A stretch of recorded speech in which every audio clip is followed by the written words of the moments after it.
First time কাঁঠালটা ছাড়াচ্ছি, হাতে ভালো করে তেল দিয়ে নেব, সর্ষের তেল মাখিয়ে নেব। এরকম করে ভালো করে তেল মাখিয়ে নেব।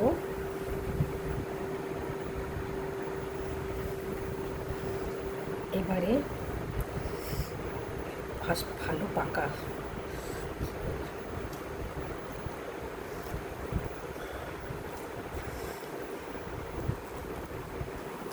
দারুণ তো ভেতরটা। আমাদের বাড়িতে এত কাঁঠাল, মা লোককে ডেকে ডেকে দিচ্ছে, আর আমি এখানে কাঁঠাল কিনে খাচ্ছি। এই একটা কাঁঠাল 100 রুপিস নিল, খুব একটা খারাপ নয়, ভালোই।